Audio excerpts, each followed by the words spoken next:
अस्सलाम students, welcome to learning strategy. आज हमारा टॉपिक है बचत और सरमायाकारी। अब बचत और सरमायाकारी टॉपिक है हमारा, तो इसमें हम देखते हैं कि बचत से क्या मुराद है। बचत से मुराद हमारे पास देखते हैं कि बचत से मुराद आमदनी का वो हिस्सा जो खर्च होने से या सर्फ होने से बच जाए। सर्फ का मतलब है इस्तेमाल होने से जो बच जाए या अखराजात ना किए जाएं आमदनी के उस हिस्से में, उसको हम बचत कहते हैं। यानी कि आमदनी हमारे पास, कौमी आमदनी जिस कदर भी एक साल के अरसे में हमने इकट्ठा किए है, उस तमाम दर कौमी आमदनी में से एक साल के अरसे में जो अखराजात हमने किए और अखराजात करने के बाद जो हमारे पास बाकी की आमदनी का हिस्सा बच गया है, वो हम बचत कहलाएंगे, उसको हम बचत कहेंगे। मसलन यहाँ पर हम देखते हैं कि बचत जो है वो बराबर है, बचत हमारे पास बराबर है कौमी आमदनी नफ़ी अखराजात। यानी कि कौमी आमदनी में से अखराजात को मिन्हा करने के बाद, माइनस करने के बाद जो हमारे पास अमाउंट बचती है, उसे हम क्या कहते हैं? बचत कहते हैं। तो मजमूई सर्फ, जो हमने मजमूई सर्फ किया है, इसको अखराजात भी बोल सकते हैं, इसको मजमूई सर्फ भी बोल सकते हैं। यानी कि मजमूई सर्फ का मतलब ये है कि हमारे पास तमाम तर जो अखराजात थे, वो हमने तमाम अखराजात करने के बाद जो अमाउंट हमारे पास सेविंग के तौर पर बची, उसे हम बचत उर्दू में कहेंगे। तो इसमें हम मिसाल एक फ़र्द की भी ले सकते हैं, अगर हम आसानी से इसको समझना चाहें कि एक माह में अगर एक शख्स के पास जो है वो, आप समझने के इजी, हम अगर फिगर लें, वैल्यूज़ लें कि 5,000 जो है उसने आमदनी हासिल की, 5,000 उसकी आमदनी है, या कहने के 50,000 आमदनी है उसकी। तो 50,000 आमदनी में से एक माह में उसने जो अखराजात किए, वो हमने देखे कि वो उसने अखराजात 4500 उसने, या कहने 45,000 उसने अखराजात कर दिए। 50,000 उसकी एक माह की आमदनी थी, उसमें से उसने 45,000 उसने खर्च कर दिए। तो अब हम ये देखते हैं कि 45,000 अगर हम बचत देखते हैं तो उसकी बचत हमारे पास जो आएगी वो आएगी 50,000। उसकी टोटल आमदनी थी, कुल आमदनी 50,000 माइनस 45,000।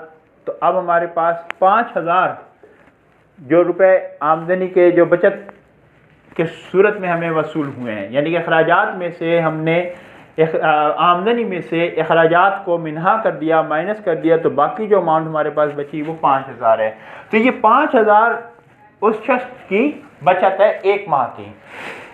और वैसे भी हम देखते हैं कि अगर हम आमदनी को इंक्रीज़ करना चाहते हैं, बढ़ाना चाहते हैं आमदनी को अपनी, एक शख्स जो है वो एक सारिफ की बात हम करते हैं।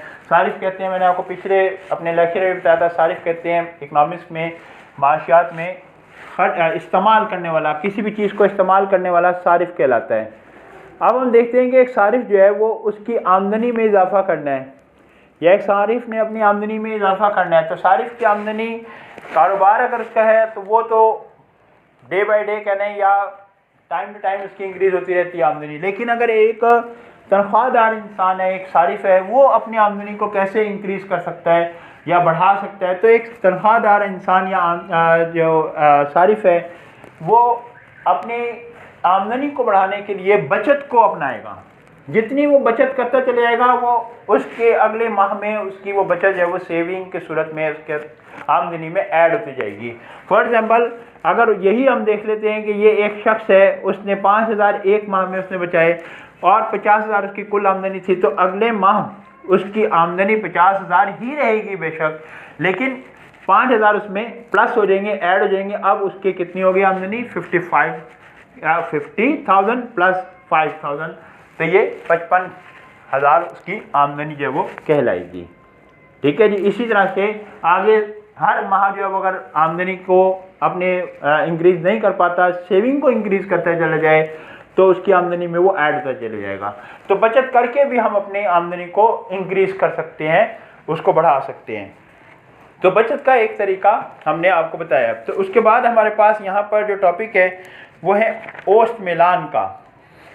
अब सरमाए के अच्छा इसमें जो देखते हैं हम बचत करने का जो हमारे पास जो वजूहात है बचत करने की, वो हमारे पास जो वो होनी चाहिए कि बचत करना हम किस सूरत में बचत कर सकते हैं, बचत करने की सूरत क्या है, बचत करने का तरीक़ेकार क्या है कि हम बचत कर सकते हैं। तो बचत करने के लिए हम देखते हैं कि हमारे पास दो तरीके हमारे पास होना ज़रूरी है, या दो हमारे पास ऐसी बातें हों कि जिससे बचत हो सकती है। एक हमारे पास नंबर एक है, हमारे पास है कि हम देखते हैं बचत करने की कुव्वत हो, यानी बचत करने की कुव्वत होना ज़रूरी है कि हमारे पास बचत करने की कुव्वत होना ज़रूरी है। फिर नंबर 2 पर हम देखते हैं कि बचत करने का इरादा,